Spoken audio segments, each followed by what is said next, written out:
This program is sponsored by Bet's Gold Coin. Join us for family-friendly dining. Hi there, my name is Bob Borchard, and I'm coming from you from our 2MC studio downtown Mariposa in the historic Mariposa Hotel. And just so we're clear on what's going on here, this is not the Old Town Show. We're doing something out of the box today. This is the first of a series that we're going to be doing called the Bob and Marshall Show, or the Marshall and Bob Show. I'm not sure exactly how that should go, but we decided alphabetically we're going to do it Bob and Marshall for now. And this is about two guys who spend a lot of time in their lives arguing about things. And it's mostly about politics and public policy. And we thought it would be fun to do something that on camera, because some of the stuff that we talk about is dead on with respect to public policy. Now, Marshall, you play kind of a unique role in Mariposa County. You want to tell me a little bit about yourself for the folks out there? Well, I'm District 3 County Supervisor. I'm a native County Supervisor. County Supervisor, yeah. So you're one of our elected leaders. That's correct. Okay. And I used to be one of your appointed leaders many years ago. Well, yes, but I didn't appoint you. Yeah, your dad You did. got a couple of years on me, so yeah. My father, Frank Long, former supervisor, was on the board of supervisors at the time that Bob was hired in 1977. Marshall and I, we spent a lot of time arguing, just like his dad and I spent a lot of time arguing. But one of the things that that comes out of all this is when we get finished arguing about things, we tend to agree. And we tend to have a solution at the end of it. That's true too. By the way, your politics are, I'm a registered Republican. Yeah. But I would say I'm a constitutional conservative leaning towards libertarianism. You're a complicated guy. And I'm a Democrat. And my great-grandfather was a Democrat, so was my grandfather and my father. So we got a little tradition going there too. Your dad and mom were Democrats at one point in time, but when you came along, you got them registered in the Republican Party? Well, they survived being Democrats, but yeah, they got well and became Republicans. So It's in the water. yes, I think so. Yeah. So Well, that's an interesting concept because it wasn't that long ago that Mariposa County was a Democrat registration county. really? 60s, 70s, yeah, 70s, yeah. Well, it was pretty Republican when I got here in '77. Yeah. At any rate, one of the things we're going to be doing on this Bob and Marshall show is we're going to be talking about public policy. This is an election year, and Yes, it is coming up. it's coming up. It's been going on. But we're not going to bombard you. Please understand that. No, this isn't about national politics and even local politics. It is about public policy.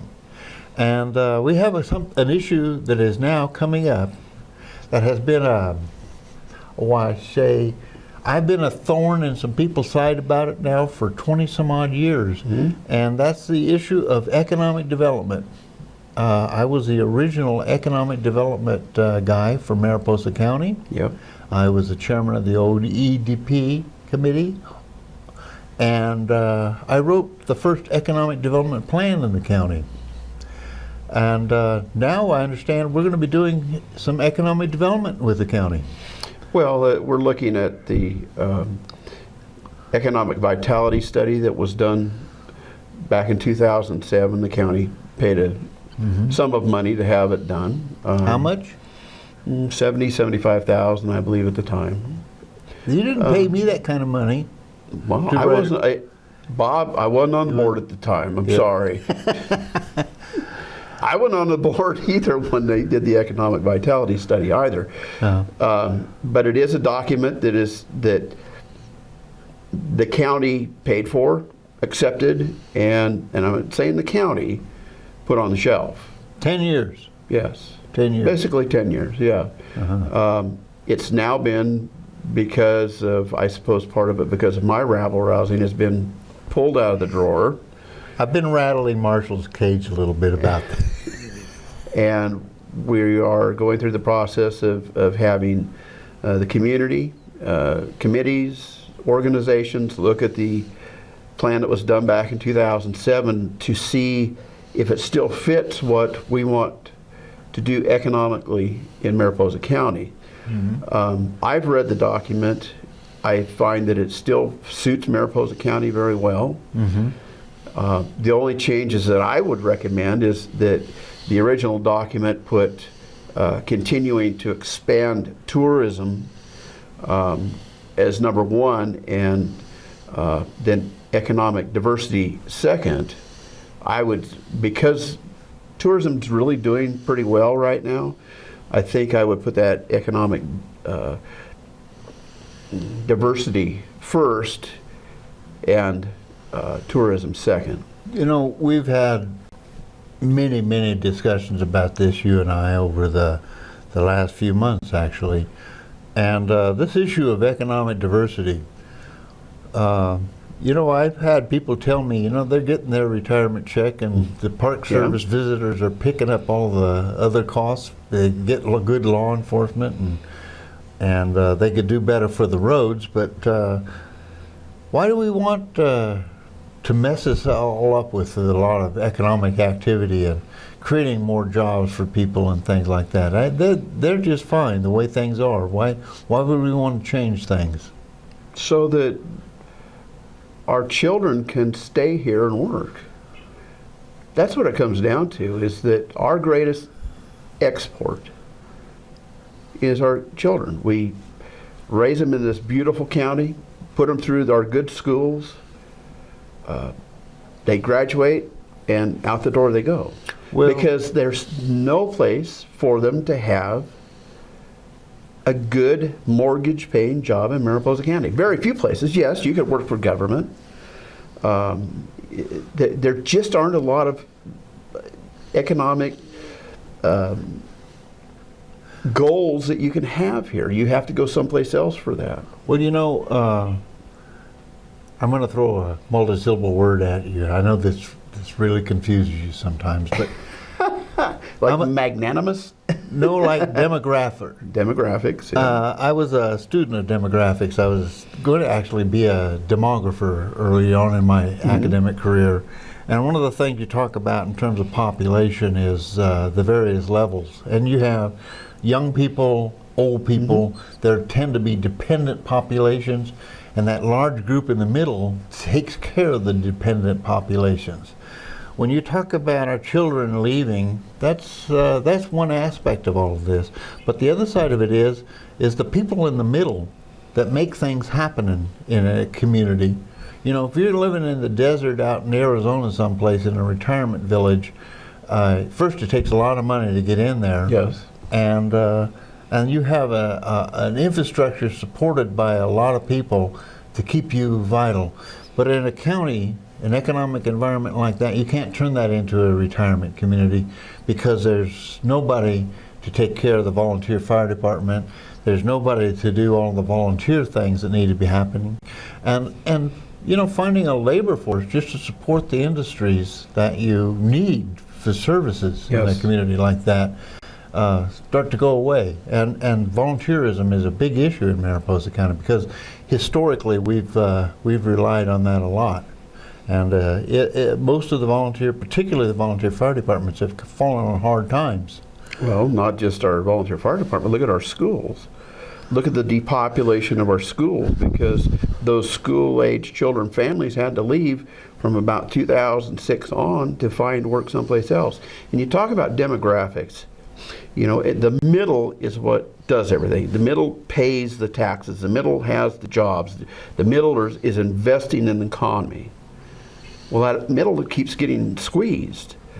And right now, and God love them, our retirees and seniors are making up 22% of our population. That's twice as much as the state average of 11%. Now, yes, they do spend money, yes, but they are normally on fixed incomes, so they don't grow the economy. They don't invest in the economy to make it grow. And they tend to be more conservative with their funds, so that if a tax measure comes up to, say, build a new hospital or do some work on our schools, maintenance type work, they tend to say no. They tend to say no because they're on fixed incomes and they can't afford that extra money. So 22% of our population right now is probably going to say no to any tax increases. Well, you know, I'm getting the signal that we're running short on time, but I think that I'd like to dig into this a little bit more. You know, there's a whole series of hearings that are coming up, you know, meetings out in the community, Yes. and you're going to have several in your district, District 3? Yes. And I saw on the list you're in Cathy's Valley and you're going to be down in Hornitos. Yes. So talk a little bit about that.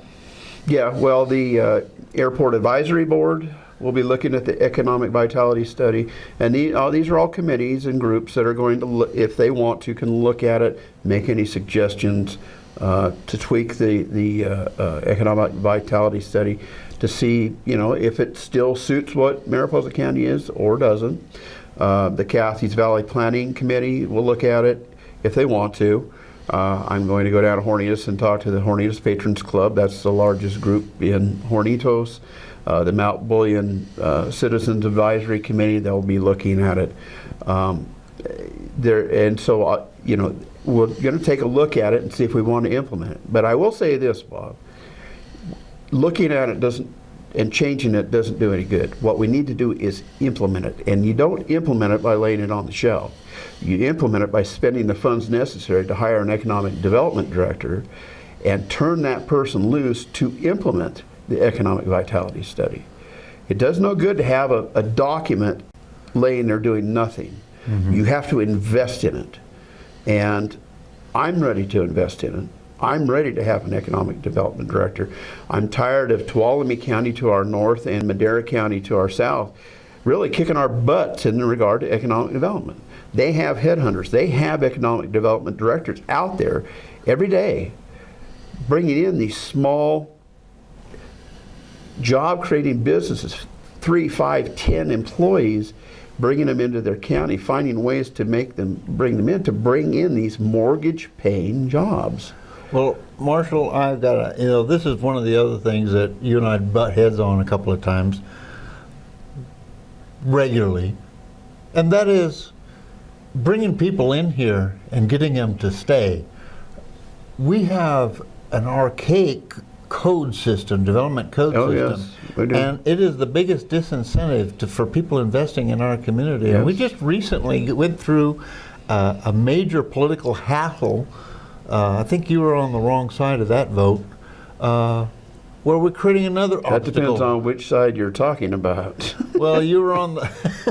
I wasn't. I was actually, when you get down losing. to it, I was on the losing side because I had to recuse myself. Yeah. Because we have a diverse economy on our ranch of cattle ranching and mining and cutting firewood. We have diversified our economy on the ranch so that we can make a living off that ranch. Mm-hmm. There are those who don't want to do that, and that's fine, but I don't want to take, you know, anybody's ability away to be able to do that. But the issue here was that we created another obstacle. Yes. We politicized another aspect of permitting in Mariposa County. That's we took correct. something that was permitted and turned it into something that is now conditionally permitted. That's right. And that kind of a obstacle to economic is an economic disincentive. And you can recruit all the people you want. You can put flyers in business offices all over the state. Yep. You can actually offer tax incentives for people to come here and invest and create jobs in our community. Actually, but if you're we can't do that in California. That's against the law. If you're Mariposa County can't offer tax. That's nice to know. But the bottom line of it is that we have the biggest package of disincentives for investing. And it's called the Mariposa County General Plan and zoning code and the Title 17. Yes. Okay. And now that I've got that off my chest. Well, as a planner, I'm sure that makes you feel a lot better. I didn't write that code. I know you didn't, and I think that it was written by those who wanted it to disincentivize economic development in Mariposa County. And I think the fundamental effort to incentivize economic development is to take a hard look at our development codes. Yes. And see if there's anything that we actually are gaining from these regulations. Yeah. Regulations for regulation purposes only is not the direction. But I'm starting to sound like one of those libertarian guys. I know. What happened to you? Been hanging around me too long. You know, I'm going to adhere to our technician over here and probably wrap this up. And I want to thank you folks out there for sitting through this with us. Marshall and Bob was going to be talking to you again. We're going to be trying to do the show on a weekly basis, and we hope to take up topics of policy interest in Mariposa County. And